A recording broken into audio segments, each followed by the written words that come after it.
Welcome to the 3DownNation podcast. I'm John Hodge, joined by JC the Cheese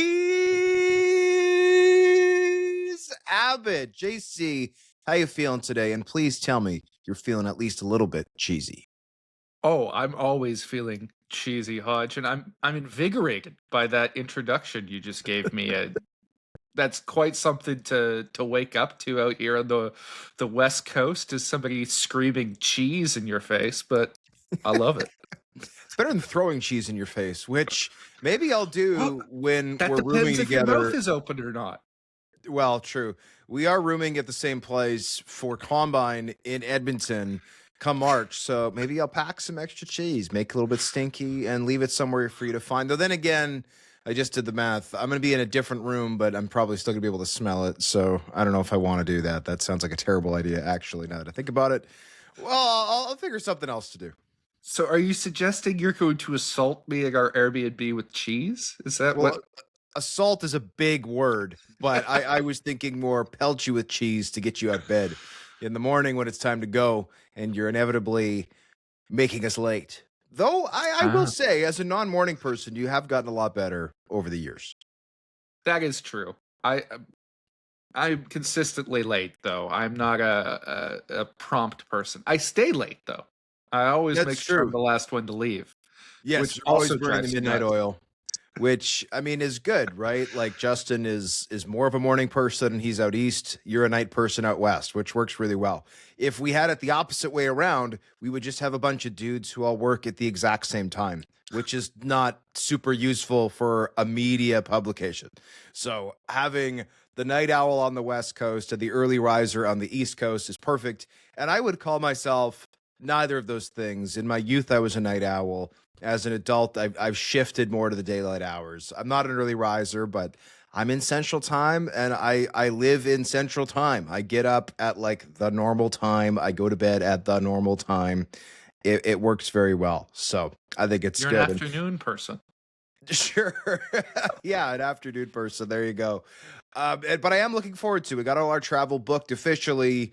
We will have two reporters on site for all of Combine. I'm sure Andrew Hoskins, our local Edmonton guy, is going to be there as well, which will be very exciting, having a nice, strong 3DownNation contingent for 2026 Combine. We all know it's not the strongest U Sports draft. We're going to talk about that a little bit more later in the show, but there is still going to be a ton of talent at this event. The Combine was great when it was there in 2023. It's same facilities, same everything this time around. So we know it's going to be good. My favorite memory, I think, just to take people behind the scenes a little bit, was at the Westin Hotel, which is a very nice hotel, but an older hotel in Edmonton in 2023. Older hotels, it means smaller elevators, right?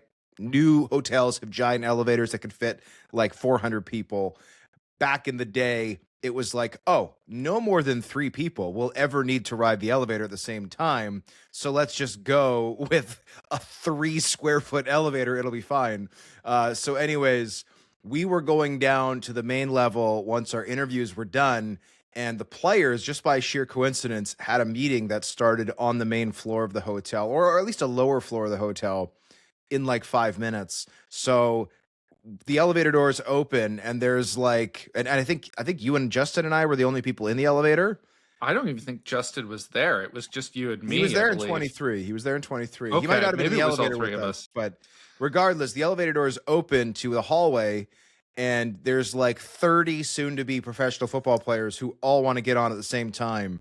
And so we got to see and meet some of those prospects in extraordinarily close quarters as they pack. Because, of course, they're all terrified of being late, right? The combine is essentially a multi-day job interview. And to be late to a meeting is like a massive no-no. So they're all panicked, like, get on the elevator, get on, get on, get on. And it was like being a sardine. It was very bizarre. Oh, and you'd think every time we went down a floor that the next group of prospects would see that compacted elevator and think, you know what, I'm a professional athlete, or soon to be. I should just take the stairs. But no, every time we went down, they'd be like, it's full. I'm gonna like jump on top of this massive men. We were way over capacity. Just I was smushed in the corner backwards like this.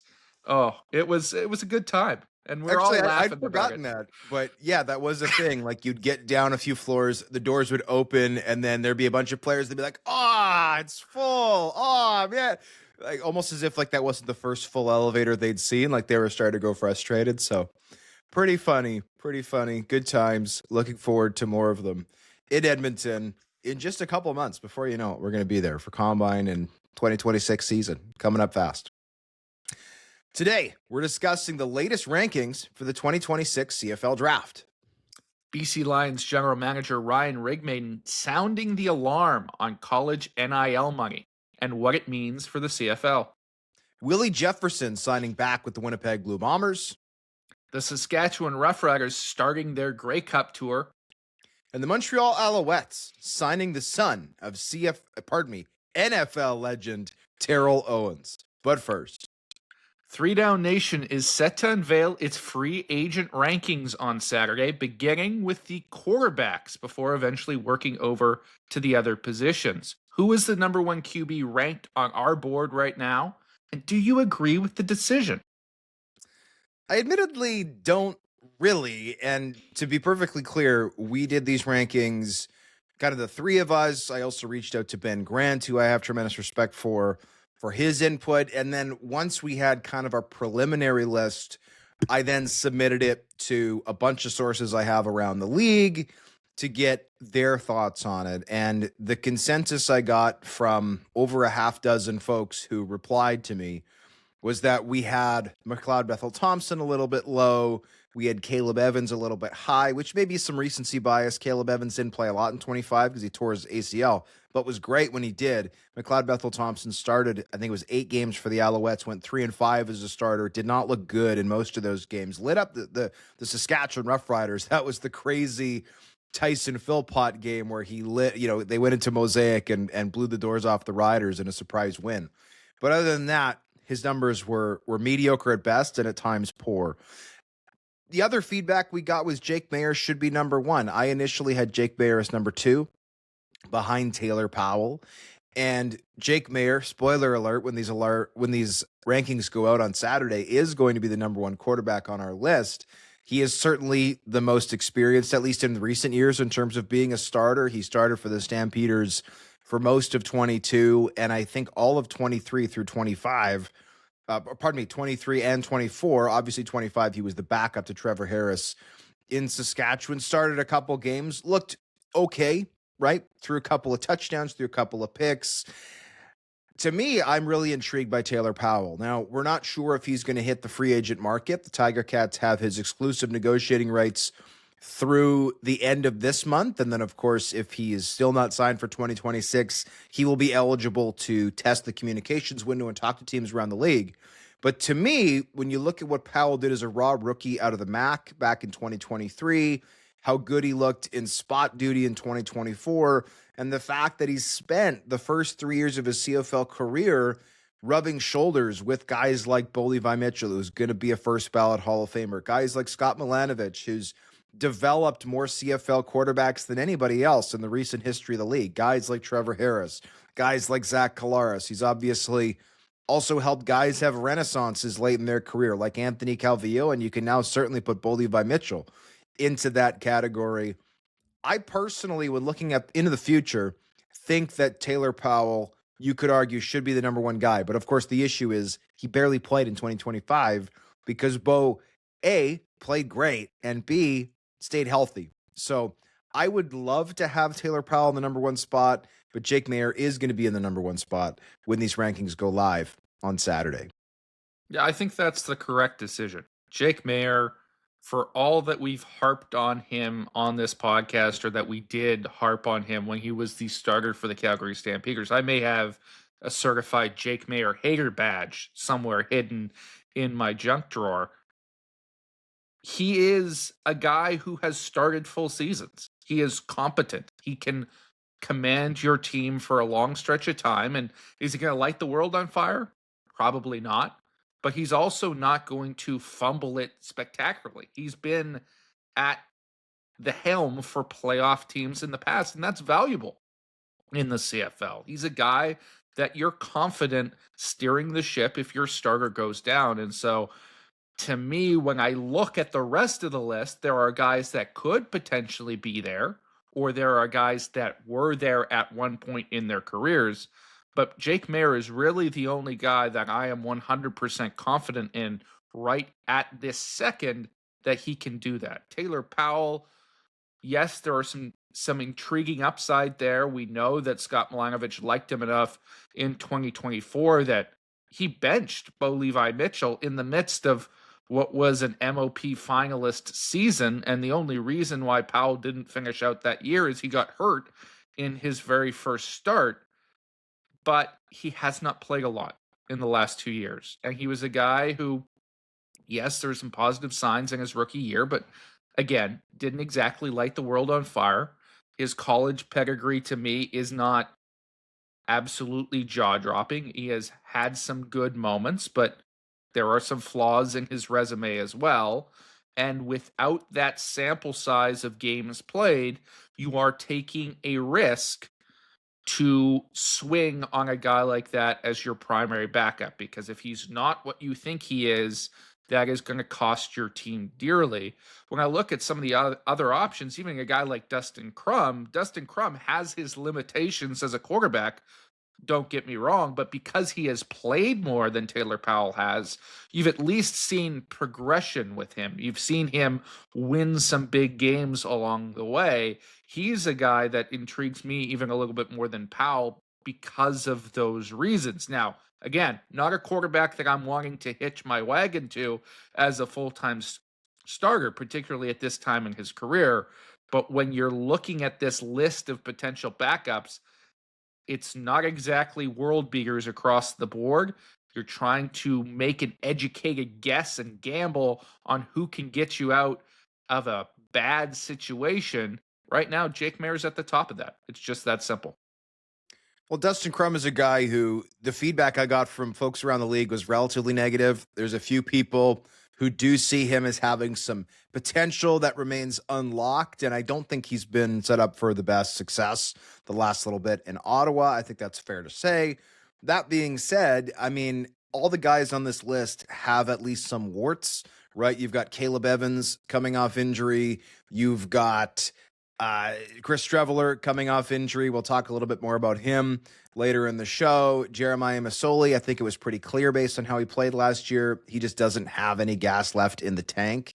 Harrison Frost, I think, has some intriguing upside. Again, a guy who has been in that Ticats building the last few years, but has also barely played. He's thrown 12 pass attempts in his CFL career. Tyree Adams, really mobile, right? Can move his feet. But 5 touchdown passes, 6 interceptions. Again, like Crum, maybe not set up for the most success in Ottawa, and like Crum, runs the ball really well, but hasn't had blow the doors off success as a passer. And that was a big theme talking to people, is simply the fact that this pending free agent quarterback list is not that good, right? And to be clear, there are years where going into free agency, there's 1, 2, 3 CFL teams that all need starters. Right? That is not the case this year. Everybody going into free agency has an incumbent starter back. There are no changes among starting quarterbacks from 2025 to 2026. The only difference, I guess you could argue, from a day one basis is that the Edmonton Elks had Cody Fajardo as their day one backup in 2025 to Trey Ford. He's now going to be the day one starter in 2026. Every other team in the CFL has the same starter entering 2026. I guess if you really want to get technical, you could throw Chad Kelly into there as well. He was hurt all of 2025, but still, on paper, he was always the starter last year, even though Nick Arbuckle ended up taking almost all the snaps. So quarterbacks, very similar. And I don't want to get too much into the next segment. I do have some analysis that I think kind of fits both categories. But before then, since I touched on Trey Ford, I'll just say he's not on this list, obviously, because he's not a pending free agent. But depending on what the Edmonton Elks do with him over the next little bit, he does have an offseason roster bonus looming that I think there's a 0% chance the Edmonton Elks pay it. He's simply getting too much money right now under the current terms of his contract to be a backup, and the Elks have made it abundantly clear that he will not be the starter day one. It will be Cody Fajardo, who played well for the Elks down the stretch last season, but remains to be seen. if he hits the free agent market. It's possible he renegotiates, stays in Edmonton. It's also possible that he's traded somewhere else and renegotiates his deal there. It's also possible he will become a free agent if he is released, at which point I would probably put him number one on this list. At least I would. Yeah, that's an interesting debate to me. Is if you have the choice between Jake Maier and Trey Ford, which direction do you go? Because I think in a lot of ways they are opposites. 100%. Jake Maier, right? He's steady in a way. He's a guy who's going to get you through. You know what you're going to get from Jake Maier week in and week out, whether that's good or not. He's going to provide the same type of play, the same type of game, and you can trust that for a long stretch of time. Trey Ford is a mystery box. You never know what you're going to get, not even game to game, quarter to quarter. And sometimes that's his biggest strength because he could be off for 2 quarters and then he can have a fourth quarter where all of a sudden the switch flips and he becomes Superman and he'll drag a team on his back to a victory, right? We've seen that happen with Trey Ford. So if you're looking to evaluate a quarterback to get you out of a small sample size of games, would you rather have the average consistency or would you rather have the potential for dynamic playmaking ability? To me, I would go with Trey Ford in the short term, but Jake Maier if it was going to be a longer stretch, right? But you don't have that information when you're making this decision at this point in the year. You don't know if your starting quarterback's going to get hurt or for how long. So it becomes a very interesting debate that I'm sure multiple front offices have had to a certain extent is, do we take a run at Trey Ford or do we think that Jake Maier is a better option?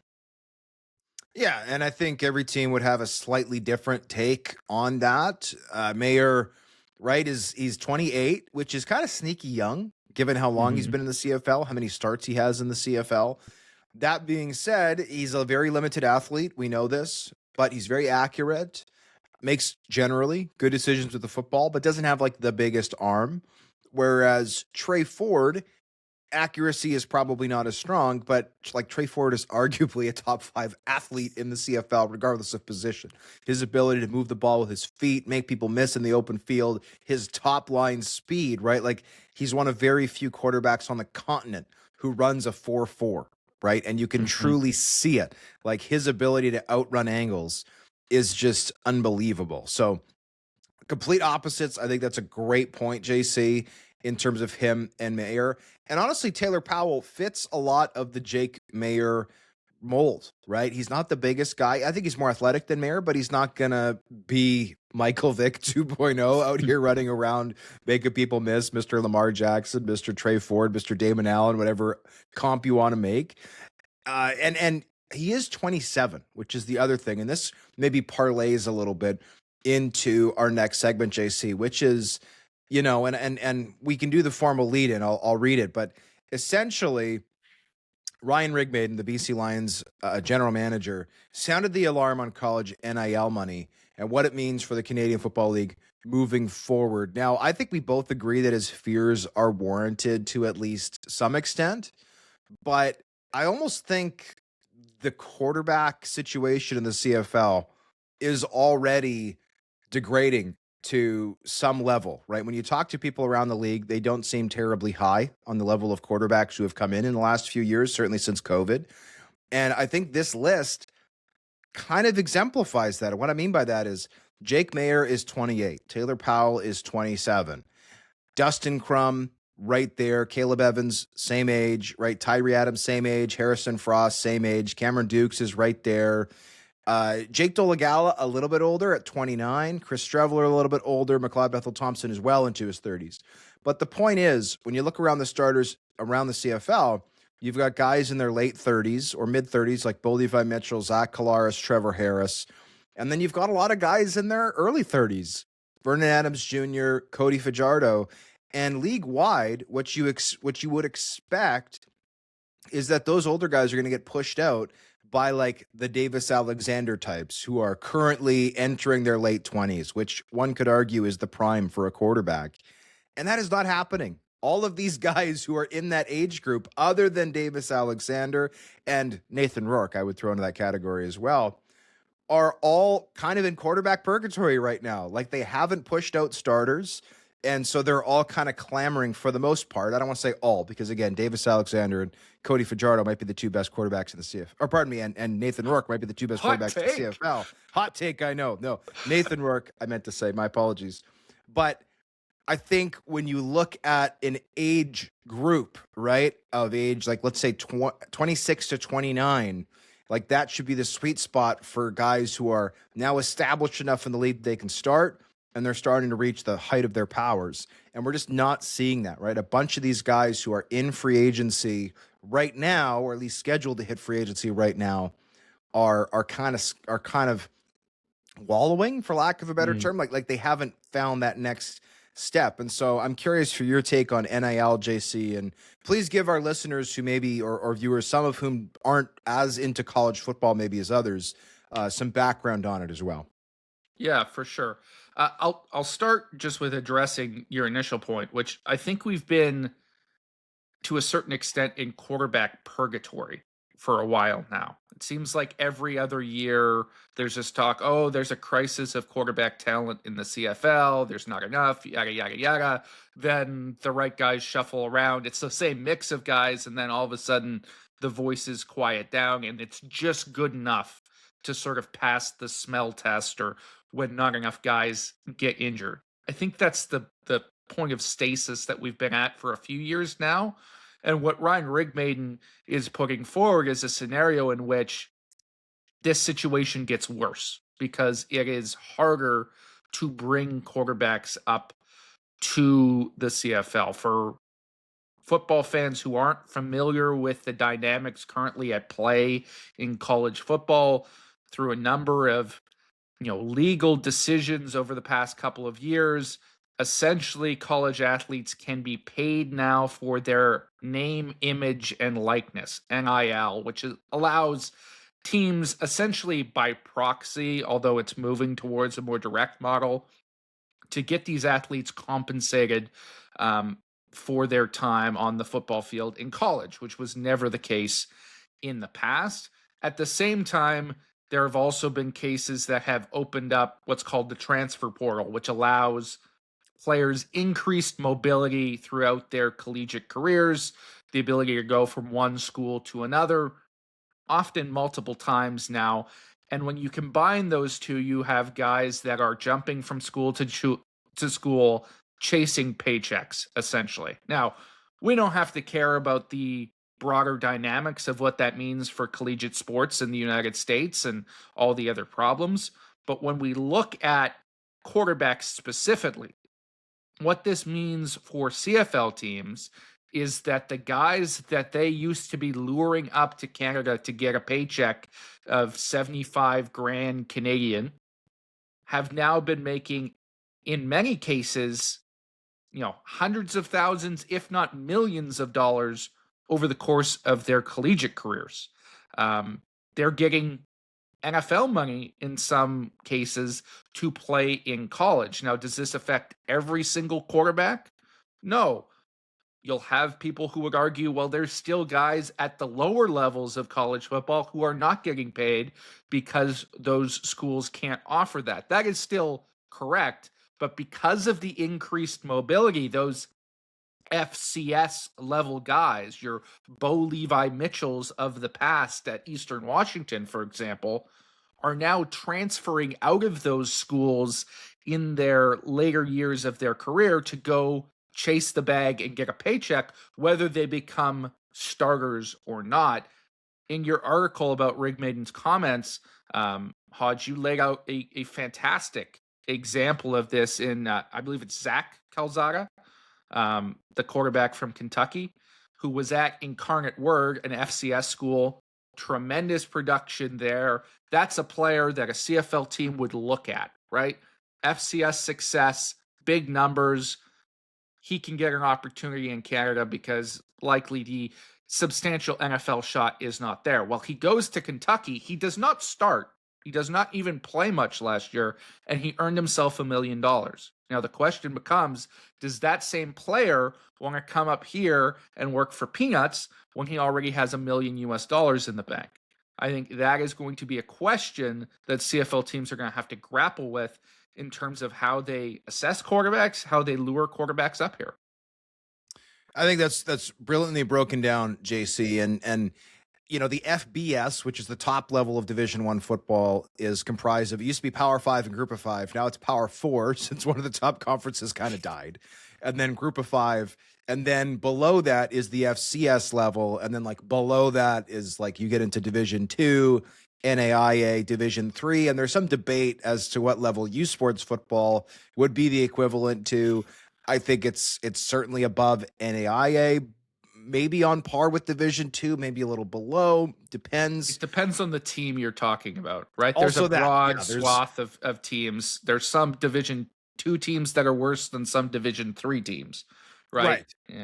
Well, and in U Sports, it's tough comparing Laval and Laurier and Western to some of the lesser teams, right? Who just haven't had as much success or don't have the same funding or whatever. So yes, there's a huge gap and huge variety in the States as well as in Canada at those levels. Obviously, NFL players and CFL players, really good ones, have come from pretty much every level of football. Derek Sluka, for instance, one of the players who's up for most outstanding rookie, played Division 3 at, I think it was Ithaca College. So like great football players come from everywhere is the point. But when it comes to this path, I, on the one hand, thought, and we saw feedback from people to the article saying this, well, but the CFL, if you look at Vernon Adams Jr., who, did have a stint at Oregon, but also played at Eastern Washington, which is FCS, Bo Levi Mitchell, who played FCS, Davis Alexander, who played FCS, Nathan Rourke, who played, yes, FBS, but it was Group of 5, not Power 4. So in other words, the lower level of FBS, right? Like this is where the CFL has made hay for a long time, right? This is where the CFL, I mean, if you want to go back into the history books, I mean, Ricky Ray was Sacramento State. Jeff Garcia was San Jose State. I'm pretty sure Anthony Calvillo played like Utah State, right? Like none of these are Power 4 schools. So in other words, none of these guys have come from top schools. And when guys do, Chad Kelly being one example, a guy who played at Ole Miss and Clemson, 2 top FBS programs, usually there's non-football reasons, right? Why they make it to Canada. And that was certainly the case with Kelly wearing out his welcome in the NFL with some of his off-field things. So the idea being, well, if guys who are, Group of 5 or guys who are FCS aren't necessarily getting paid, then obviously they're still going to be happy to come up to the CFL. And I think you made the perfect example, JC, which is, well, traditionally guys, they wouldn't transfer more than once. And this is something Rigmaiden said. If a guy transferred more than once back in the day, we would have a flag on him.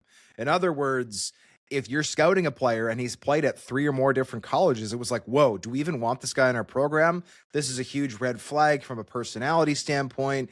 This guy's either a diva or he's hard to work with, or he's got a personality issue or off-field problems or whatever. Nowadays, it's just assumed that you're going to transfer a bunch of times in collegiate sports. Now, I hope that guardrails are brought in to change some of that. And I think you and I both agree, JC, and we should make it very clear. We're happy players are getting paid, right? It's ridiculous that players weren't getting paid, even though these programs were raking in hundreds of millions, if not billions of dollars in revenue from television and packed 75,000 seat stadiums, right? It's good that players are getting paid. I think we all agree that it's good that players are getting paid. But the current system doesn't have the guardrails. It's like the Wild West. You can just kind of do whatever you want. And the more money you can make, the better.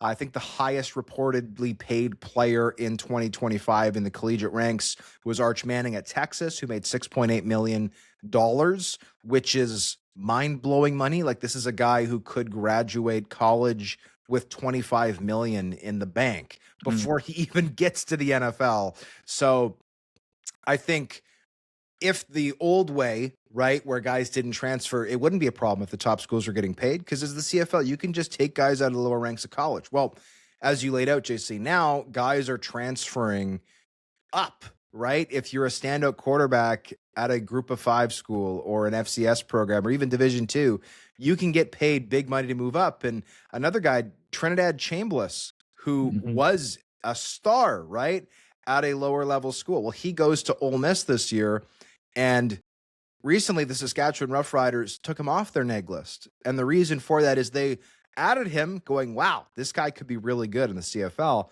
And then once he lit it up at Ole Miss, it was like, okay, so now he's made a bunch of money at Ole Miss. He's going to be a top NFL draft pick. There's no reason for us to try to sustain his rights and waste a neg list spot because he's never coming up to Canada. So I think it's an interesting conversation.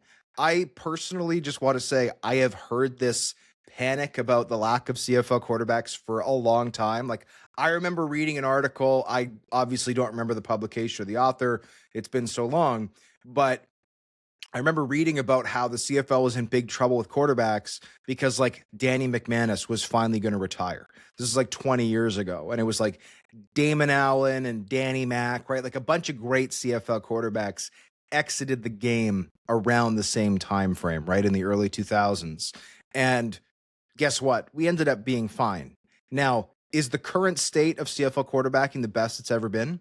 No. And again, when you look at some of the young names that are currently available, in a perfect CFL world, those guys would be 5,000 and 6,000 yard passers who have maybe relegated some of the league's veterans to backup duty late in their careers.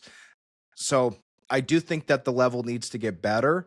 And I do think that the CFL needs to keep, be mindful of the NIL situation. But I think they're hoping that there will be some guardrails instituted. Maybe you can have a rule about, okay, you're allowed to transfer once for free, but you can't transfer again for free after that. You got to sit out a year. Maybe there will be some type of salary cap brought in, like, okay, you can get paid, but this is the maximum amount that you can get paid. Or maybe it'll be a contract-based situation where it's like, okay, you've committed to this school and you're going to get paid a lot of money, but you have to be here for all 4 years of college. You can't leave. Right? Like, these are things that are talked about with collegiate football.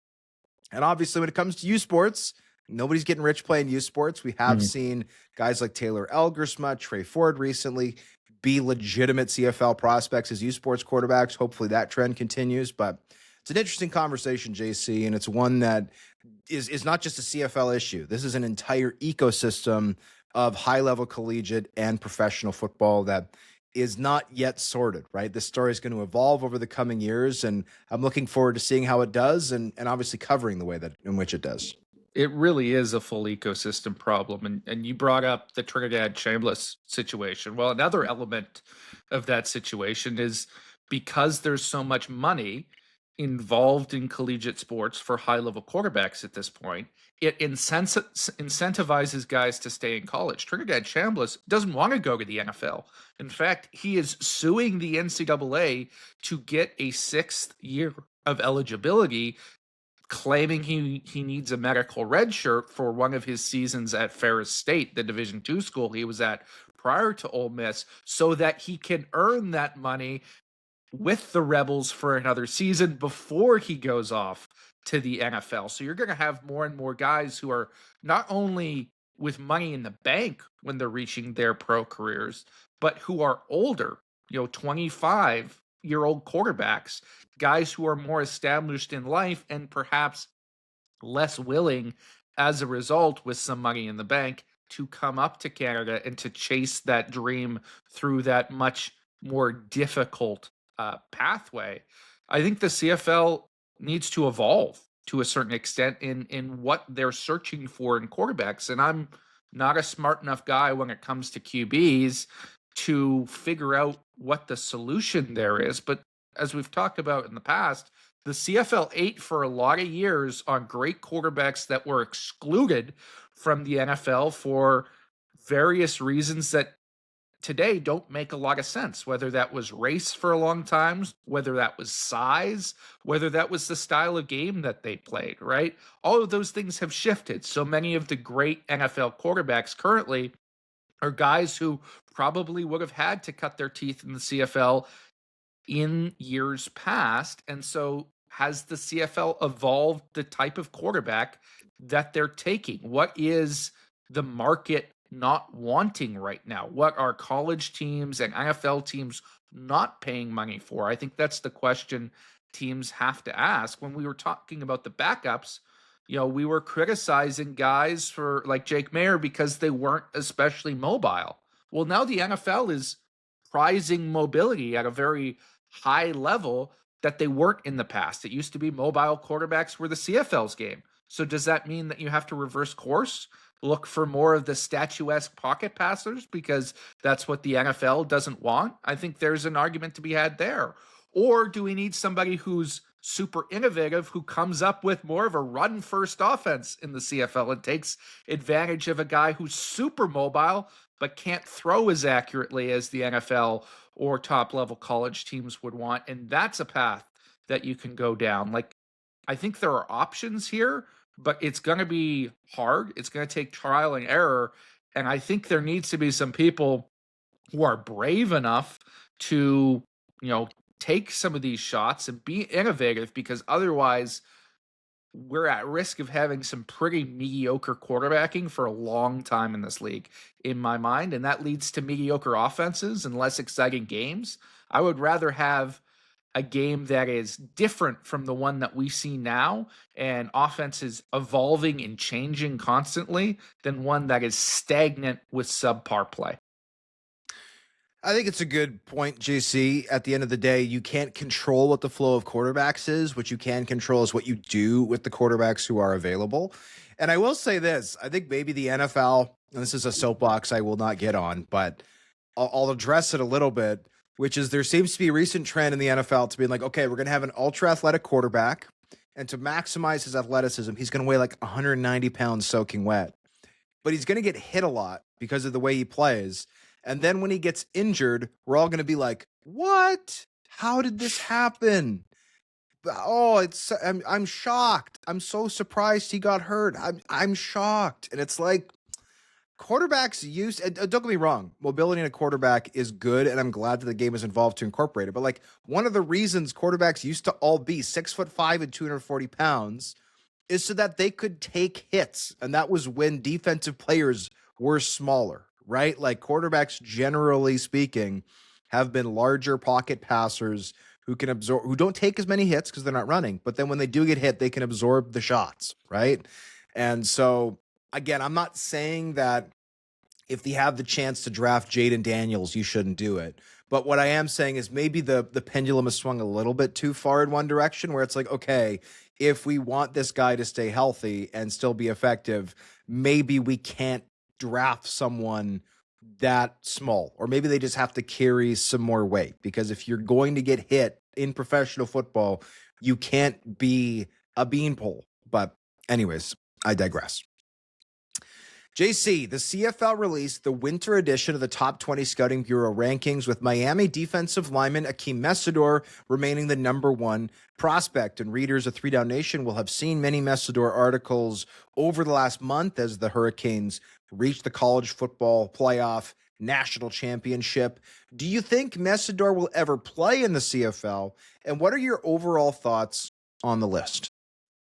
I'll answer your first question first. No, Akeem Mesidor is never going to play in the CFL unless he is a 35-year-old who wants one last kick at the can. Like, he is a legitimate first-round NFL prospect. Anybody who tuned into the college football playoff has seen how dominant he can be. Now, he's going to get knocked a little bit in the NFL draft process for being an older prospect. He's going to be 25 next year. Typically, they like their guys a little bit younger, but you're talking about somebody who's been productive from day one in his college career, was dominant this season as an all ACC guy, and then in the college football playoff, that 4-game sample size, he produced 5.5 sacks in 4 games, with his school's reputation on the line in the biggest moments with the lights on him. This is somebody that you want on your football team. And while I suspect the age thing will knock him down to sort of the back half of the first round, I have a really hard time with the grades he's receiving from a number of media outlets, from the production standpoint, seeing him exit that first round conversation, I think he's going to be in the NFL for a long time and a productive player at that. As for the rest of the list, I think it's a pretty acceptable list overall, relatively accurate, although there's a number of nitpicky issues that I would have with it. I think we're going to see a lot of intrigue with the top half of this list in terms of where they land with NFL interest, right? You get past Akeem Messidor, and I think a guy like Logan Taylor is definitely a potential draft pick as well. He's also going to attend the Senior Bowl with Messidor. And then you get into Albert Reese and Rene Conga and Wesley Bailey. I think those are all priority free agent guys. And even if you go down to somebody like Rohan Jones at number 10, to me, he's way too low. He's a guy who could potentially sneak in as a draft pick with the right system because of how dynamic he is as an athlete. And I think everyone in between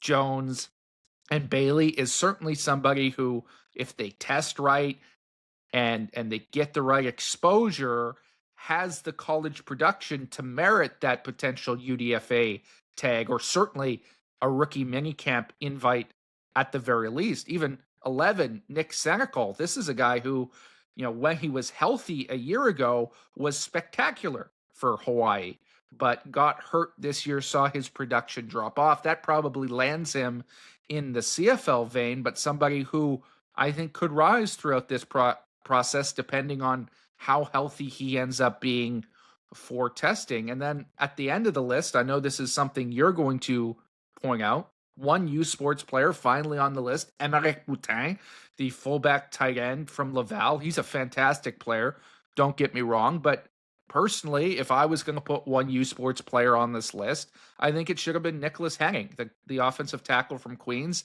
And I think you're going to see his name pop up here as we go through the combine process and get closer to the draft. So a couple of things that I would switch around, but certainly a very talented group on this top 20.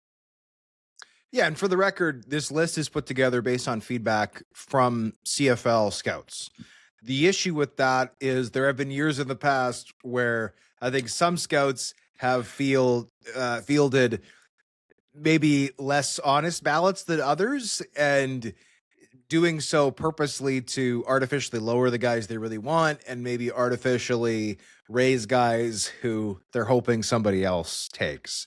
And I will say, and I'll give credit to the modern people who are filling out these ballots, that seems to have become less of an issue all the time, right? There have been guys who have made the rankings in past years and then gone undrafted. It's like, so this guy was a consensus top 20 player, but nobody used one of the 72 draft picks on him. Like, really?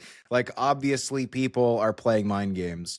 The last few years, that's been less the case. And I think that this one is generally good. And I will fully admit that I do not delve into the draft stuff that heavily until March. Have I started my process? Yes. And obviously I've known about some of these guys for years and years, but I don't have strong opinions on these players yet, or at least most of these players yet. I do fully agree with your assessment, JC. Akeem Messidor should be a first-round pick. Yeah, he's 24, but he should be a first. Or at least if he sneaks into the second round, someone I think will be very, very happy to take him there. He is as pro-ready as you can be, and he's got a nice size, I think, right, as that, like, 6'3", 275 pounder, where he can play off kind of a traditional four-man front edge, but he can also be an edge guy in a 3-4 system. He's probably too big to put back at linebacker, but still, like, the point is he's going to get after the passer for you, and he's probably going to be able to do it whether he's a little more on the inside or a little more on the outside, right? He can play 5, he can play 9 tech if you want him to. It's just what he's good at. Outside of that, I mean, I don't think anybody else is like guaranteed locked and loaded NFL. Logan Taylor and Albert Reese, the offensive linemen at 2 and 3 respectively, could both be NFL draft picks. Rene Conga at 4 is probably a borderline NFL guy. I think he will get UDFA. Wesley Bailey could as well. Conga, the interior guy. Bailey, the edge guy. And by the way, for those keeping up, that means the first, 4th, and 5th prospects on this ranking our defensive lineman from Ottawa. So I don't know what was in the water that year in Ottawa, but like, hey, props to Ottawa, Ontario for the unbelievable talent that they've produced here for the 2026 CFL draft along the defensive line. Another one that's interesting is Noor Gatkoth, who was up for the John Cornish Trophy this year out of Wake Forest. He was expected to go back to school, but he recently declared. And so he's kind of a recent addition to the 2026 draft class, a guy who was originally supposed to be in a future class. So to me, that's around 8 is where you start going, okay, these are now CFL guys and potential first overall picks, which if you're, someone who doesn't particularly care about the NFL, you just really want to know, okay, I'm a Red Blacks fan. Who might my team take with the first overall pick? Or, oh, I'm an Edmonton Elks fan. I want to know who could be there at 3, or an Argos fan. I want to know who could be there at 2. I would say Darius Bell, offensive lineman out of East Carolina, could certainly be that guy. We've seen it many times, JC, where the best offensive lineman who's immediately available goes number 1. I think Gio Vaccaro could also be in that mix, offensive lineman out of Purdue. He fell to 19 here, but he's a guy who just didn't play that much at Purdue. But previous to that was the JP Metros Trophy winner at the University of Manitoba. Could be a plug-and-play center or guard. And I do think that Nick Senecal, the big-bodied receiver out of Hawaii, could also be that guy who could be that first overall pick. And I'm really excited to, over the next while, delve more into these names and get a more firm grasp. Again, I don't have any strong opinions. These are all loose takes, general feeling out process. But when CFL free agency is done, the draft will become our focus, and there'll be lots of opportunities to talk about who the 7th best long snapper is, right, JC? For now, Absolutely. We're just focused on the top 20. No, I think you're underselling a few guys when you talk about that number 8 slot being the spot where you think, okay, these are definitively CFL guys. I'm not saying that they won't be, but there's a number of guys past that you wonder about in terms of their NFL opportunities. Like 8 is Noor Gatkoth, but you go to number 9, and that's Malcolm Bell. Well, Malcolm Bell started at corner for Michigan State last year. That's a big-time school. He's not necessarily as fast as you want for the NFL, but he's 6'2". Like, how many times do we see a 6'2" legitimate starting cornerback from a big-time college football program come through the CFL draft? We don't. And when we do, typically they get some level of NFL interest. I would expect that to be the case for somebody like Bell as well, just because of his length. And then Rohan Jones, I can't put a fine enough point on how special this guy is. And if you look at something like NFL Draft Scout, which is, not a perfect source by any means, but they have him as a higher level prospect than people like Reese and Conga and Bailey in terms of having a 7th round NFL draft projection. Now, he's not going to be for everyone. He's more of a fullback build in the NFL sense. He's under 6'3". He's about 235 pounds, but he's rocked up and he's a true offensive weapon. Like, he averaged over 26 yards per catch last season at Arkansas as a tight end. He can do it all, literally all of it. And if you're, I don't know, the San Francisco 49ers and fullback is a big part of your offense, and there's not a lot of those guys out there anymore, well, maybe somebody like Rohan Jones jumps way high up your board. Again, not going to be for everyone. I think he would be dynamic in the CFL, an absolute game changer, but I have a hard time seeing him go through all this process without at least some NFL team taking a shot at him. Like, there is some really good names. Even somebody at number 14, Devin Cromwell, has not had the level of production that you look at for somebody to get NFL interest, but played at Michigan State, played at Texas Tech, and he's a physical freak, right? He's going to jump out of the gym, potentially over 40 on the vert, runs like crazy. That's how he went transferring from Guelph to these big-time college football programs. Did somebody see him at a pro day and say, maybe I'd like to see him in camp and see what I can do with that athleticism? There are guys up and down this list who have elite traits in one category or another. And it's going to be really interesting as we get closer to the draft and the NFL picture starts to clear up to see where these guys are going to land. Well, and the positions that you're talking about, right? You're talking about great corners being available, great tight end. Well, okay, we don't have tight ends in the CFL, and teams do not want Canadian cornerbacks overwhelmingly. Now, I'm hoping that changes. We had a number of Canadian corners start in 2025. Tavon Campbell was all CFL. Tyrell Ford's great. And I thought, Adrian Green, Godfrey Onyeka were very good when given a chance in Calgary. So maybe that tide is starting to turn, right? Traditionally, it was like, these are the positions we want Canadians at, and anybody else can go pound sand. If you're a corner, we might draft you, but you're going to learn how to play safety, right? Like those are the types of conversations. Or, hey, you're a great running back. Good news, we want to draft you.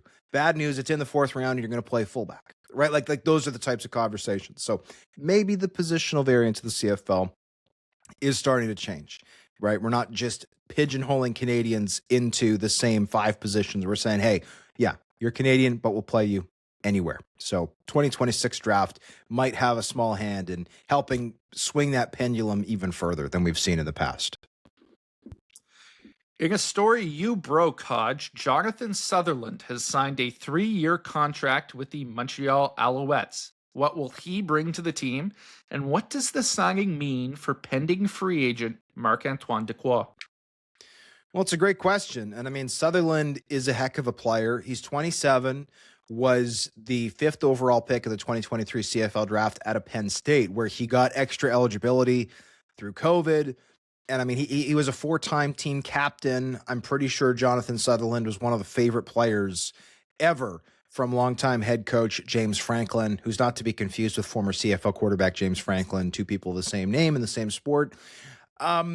Look, Sutherland was always a bit of a tweener in the collegiate ranks, and he did get NFL shots with the Seahawks, with the Raiders most recently.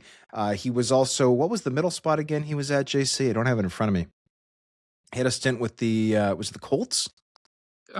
He was with... He didn't go to camp, Seahawks. I don't think. Oh, man. Well, you look it up. I'll keep talking. Seahawks, Giants, Raiders. The Giants, thank you. Again, didn't dress for any regular season games and wasn't actually on the Giants and Raiders in season. He was on the practice roster with the Seattle Seahawks in season, made a little over $100,000 US reportedly.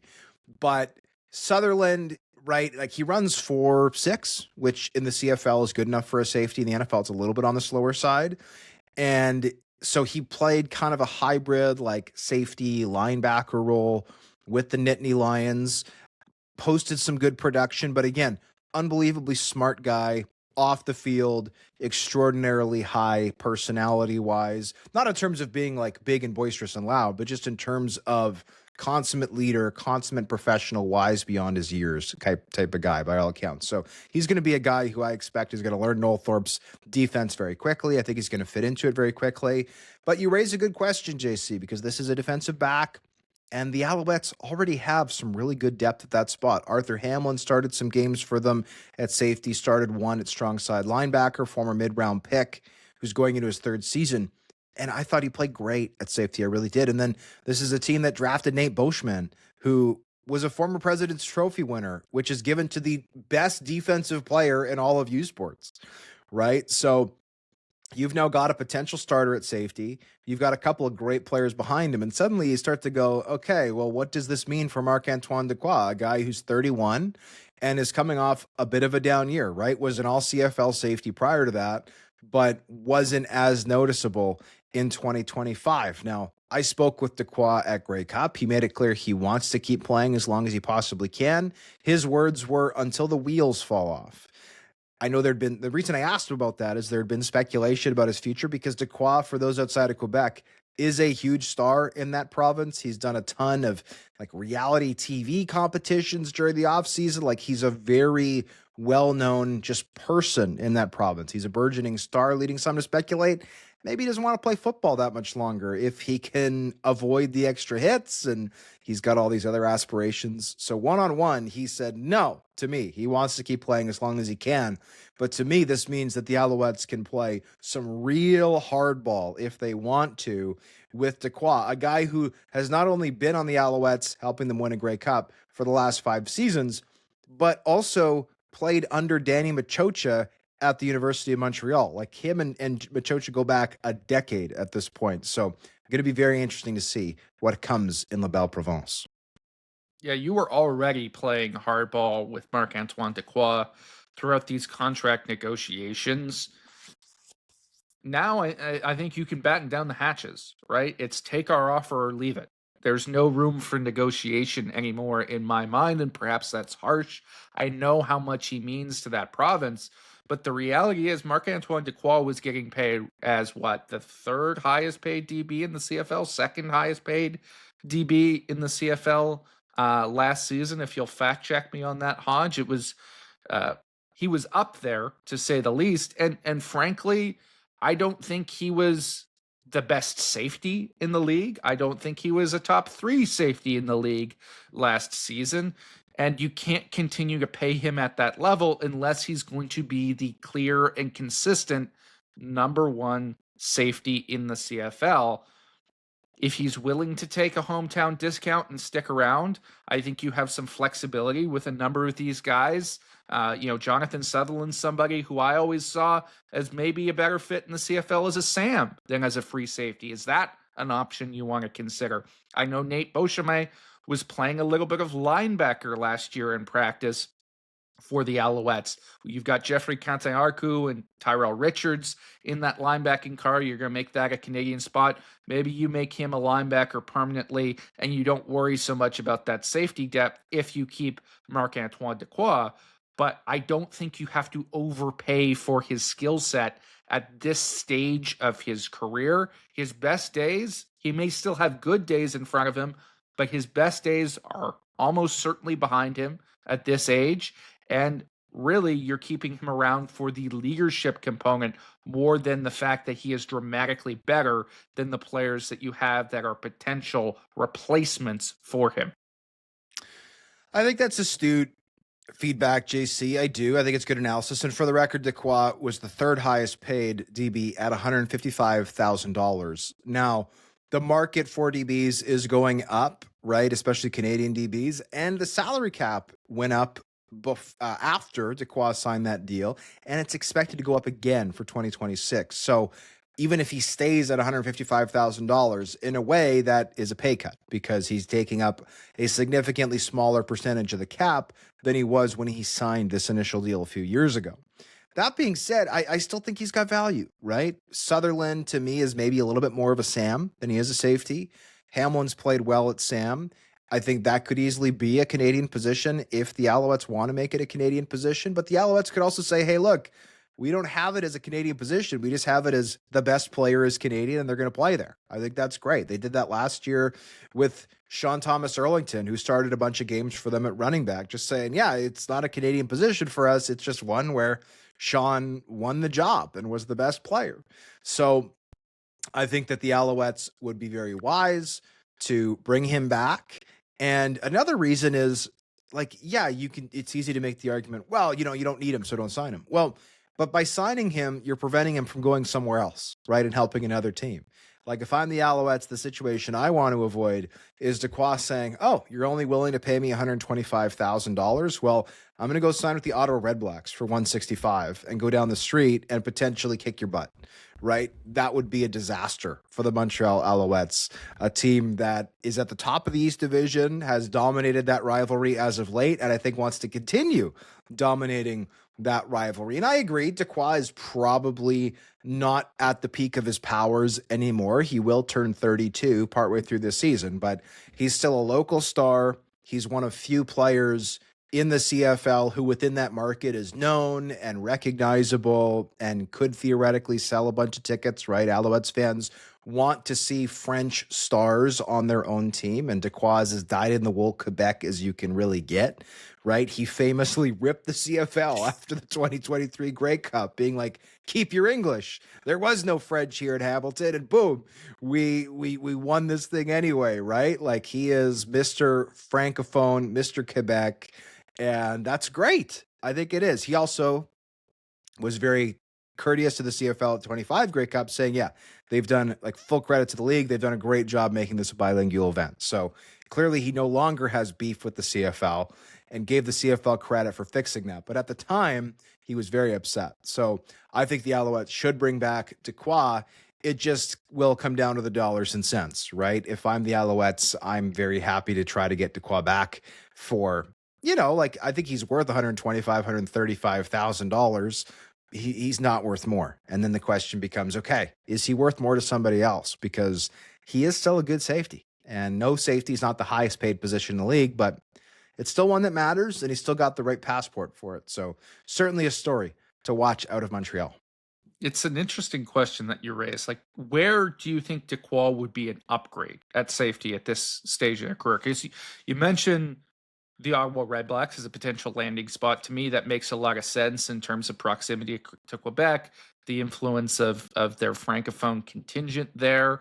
But, Alonzo Adai is still their starting safety. I know he was hurt for a good chunk of last season, but he was somebody who was very highly regarded coming through the CFL draft process.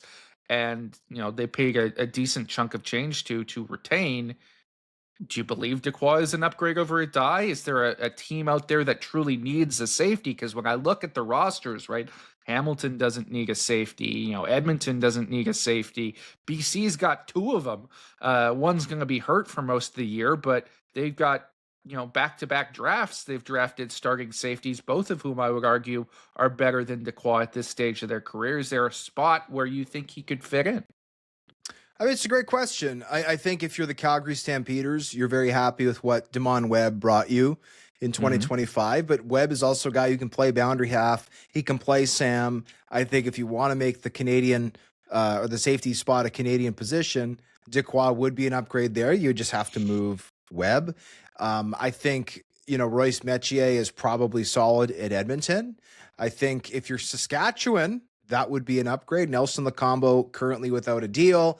And they actually moved CJ Rivas back there late in the year. Well, if you want Rivas to live at Sam, which is up for debate if he should be at Sam or safety, I think Dequoy's an upgrade. I think Dequoy would certainly be an upgrade in Winnipeg. That's an American position, and I don't think they have a dominant American.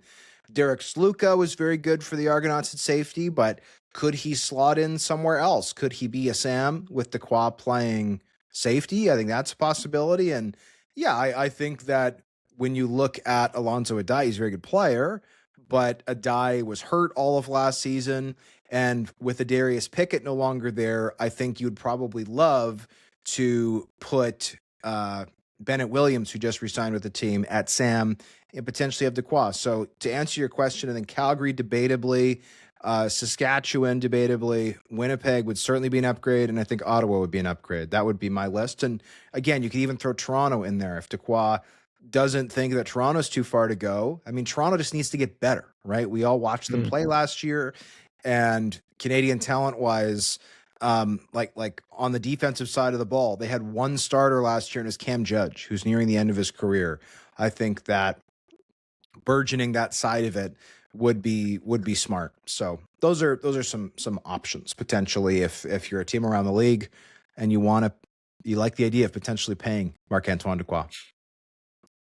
It's now time for JC's random neglister, and this week we're going to look at the running back position. The Saskatchewan Roughriders have yet to extend AJ Ouellette, their starting running back from the past couple of seasons. So what do they have in the pipeline if they were to move on from Ouellette?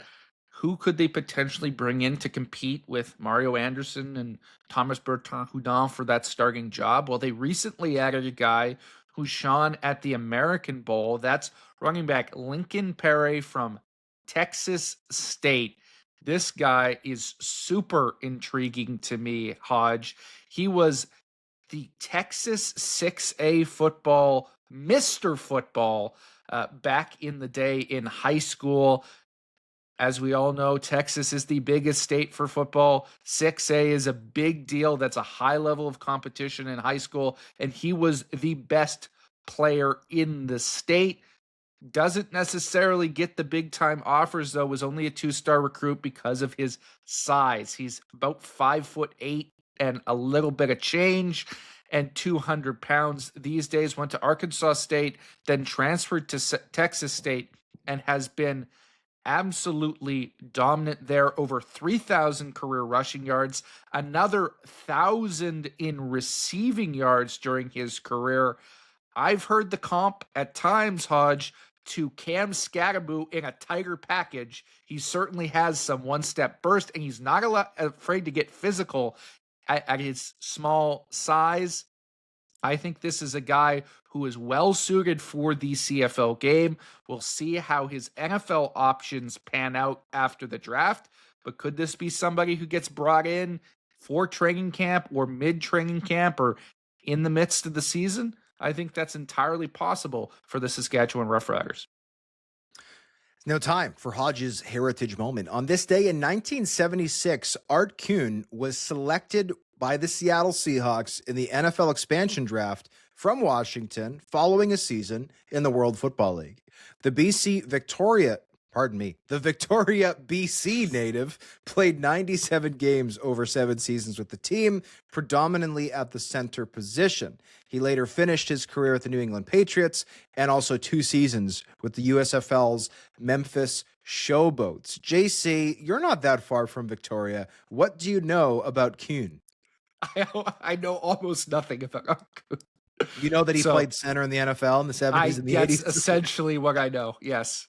I know Fair. that I didn't realize you weren't a card-carrying member of the Kuhn fan club, but the Kuhn fan club. Okay, that's an interesting one. Fun fact on centers, if we're on the topic, I do know that Stefanowski, the center from the Dallas, the Great Wall of Dallas, he lives in Vancouver as a pot activist. So that's a fun center fact for you. Cool. That's all I got. That's all I got. By the way, I believe that is the correct pronunciation of Kuhn. I know some people say Kuhn or like Kuhn, but I believe it's Kuhn, because if you ever see a German name like this, I speak German, and you see an E that's been inserted, typically that's to replace what used to be an umlaut. So I believe the tradition would have been K-U umlaut H-N, and the E is supposed to like soften the vowel. So Kuhn, I think I'm saying that right, but okay. I'd have to ask Art. He is still with us. He's in his 70s, but he is still alive. There you go. Okay. You'll learn this something. This has been another edition of John Hodge Teaches You German, which has happened surprisingly frequently on the podcast. Our listeners will be fluent by the year 2500 if we keep on our current trajectory. So time for the 3-minute drill. It's unclear if Micah Awe has a future with the BC Lions following the addition of Darnell Sankey. Do you think Awe will be on the team in 2026? I don't have a great read on this, admittedly. I think there is a way to keep Awe around just because he doesn't cost that much. Like, he wasn't in the top 15 highest paid linebackers last season. I don't think he's going to be again this year. Reasonably, you could fit them in, but if I was to place a bet on it, I would say that Awe does not make it through to the regular season. I just can't imagine what value he brings as just a backup guy. You've clearly replaced him with Darnell Sankey. I don't think he's an effective solution at will. You've got Ben Haladic there. I'd like to see more of Jeremy Lewis, who shone in the preseason last year, and potentially some other young guys. I just don't see the fit for Awe still in BC. The Winnipeg Blue Bombers signed Willie Jefferson to a 1-year contract extension. Does he still have some game left? Well, look, he only had 3 sacks last year, which is not enough. He also came very close to making a game-breaking sack in the East Semi, was unable to do it, a play that he probably makes a few years ago. That said, he's got 16 pass knockdowns from last year, which I think still shows that he can be an effective player. So I think they need to upgrade the talent around him from a pass rushing perspective. But yeah, I think Jefferson is a perfect fit for Jordan Younger's very pass-heavy defense. The Saskatchewan Roughriders are launching their Grey Cup tour at a Humboldt Broncos game in honor of those who were affected by the 2018 bus crash. Is that a good idea? I think it's a fantastic idea. It fulfills a promise that the team made back in 2018. It's probably taken too long to get there, but now that the Riders have won, they are honoring that promise, and I think it's fantastic. RIP to Tyler Bieber. Chris Strevler took to social media to share an update on his torn ACL, showing him doing more and more rigorous exercises, though he's yet to formally commit to playing in 2026. Do you think he will? I think he will, but that's just speculation on my part based on his posts. We asked the Bombers we asked Strevler through the Blue Bombers if he wanted to commit to playing overtly one way or the other in 2026, and he politely declined. So he's yet to say he's going to play in 2026, so we do not yet know. But again, I think based on the way he's training, he's training for something, right? He's going to be in amazing shape, I think, regardless of whether he continues his career. The New York Giants fired Canadian Vice President of Football Operations Kevin Abrams. Was that the right call? I don't know the inner workings of the Giants organization, and I can't speak to what Abrams was doing day in and day out. But I think when you are an organization that is struggling as much as the Giants have, change is a necessity. And the reality is, I've seen this pointed out by more NFL tuned in reporters online. The Giants are in a rebuild, which should mean they have a bunch of cap space, but they don't. Kevin Abrams was the guy managing that cap. So I think it makes sense for them to have a clean break and start the John Harbaugh era with the people that he trusts in that organization. Former CFL standout Tyreik McAllister is going to play in the UFL this year. Will we ever see him back in Canada? I had a source tell me that long-term, absolutely, McAllister could be back in the CFL at some point, but I do want to make it clear that like Taylor Elgersma was drafted to a UFL team and they've got him on their roster online. He has not signed a contract in the UFL. McAllister, I did confirm with his agent, is planning to play in the UFL in 2026. So this is not a case of them drafting a guy, just throwing him randomly online. McAllister will play, I believe, for the Columbus Aviators, if I'm remembering correctly. The Chicago Bears signed Canadians Nikola Kalinic and Kyle Hergel to futures deals. Do you think they'll make the roster in 2026? I think this is a make or break year for both of these young players. Kalinic has been bouncing around the NFL, sort of yo-yoing on and off rosters as a practice squad guy for a number of years now. Kyle Hergel, similarly, now entering year 3. I think there will be decisions made about their long-term future in training camp. I think they're going to be long shots to make the active roster, and they really have to push hard because this may be their last NFL opportunity, which might be good news for some CFL teams who could use their services. Patrick Neufeld was motivated to return to the Blue Bombers in 2026 thanks to a gruesome injury he suffered in the East semifinal. What happened to Patty? Well, Patty indicated that late in the first half of the East semifinal, he took a hit while recovering a fumble, and he ended up getting shot in the kidney. And the reason he realized something was wrong is he used the washroom at halftime, and the color of his urine was different than normal, which I think was his polite way of saying, I was urinating blood after getting hit in the kidney. Obviously, he was in a lot of pain and took a couple weeks to recover, but good to see Patty back in the CFL in 2026. The Montreal Alouettes have signed Tariq Owens, who is the son of NFL legend Terrell Owens. Do you think T.O. will make any appearances up north? That depends, Hodge. You got your popcorn ready? No, Same quarterback. Same quarterback. Same carrière. Hodge. Okay, I don't know the French word for quarterback, but I knew you would. No, I suspect that T.O. will wait until his son makes the active roster if he was going to come up to Montreal. And I think he's probably a longer shot to make it with the Alouettes, though not impossible. I would love to see T.O. in La Belle Province cheering on the Alouettes at Percival Molson Stadium, which is a big difference from the types of venues he's used to playing in. Hodge, you reported that Chris Jones is joining the coaching staff at the University of Louisiana at Monroe. What is his role? So he's going to be the defensive pass game coordinator and also work with the team's defensive backs. And though I know a lot of CFL fans aren't necessarily tuned in to the University of Louisiana at Monroe, there is some notable alumni from this school. And I've also been led to believe there could be some other CFL ties potentially on staff there once it's sorted. But again, it is not yet sorted at this time. The Toronto Argonauts signed Peyton Logan and Dwayne Hendricks following their release from Winnipeg and BC, respectively. Are those good moves for the Boatmen? I think they are great moves for the Boatmen. They needed to get better on the defensive line. Dwayne Hendricks will certainly do that for them. He was not bad at all last year in BC. It was just a numbers game once they signed Casey Sales. And Peyton Logan gives them a viable option at returner because Janarian Grant still has yet to sign a contract extension. If they do move on from him, I think Logan can step in there in that returner role. It's a team that had to get better. They've done so.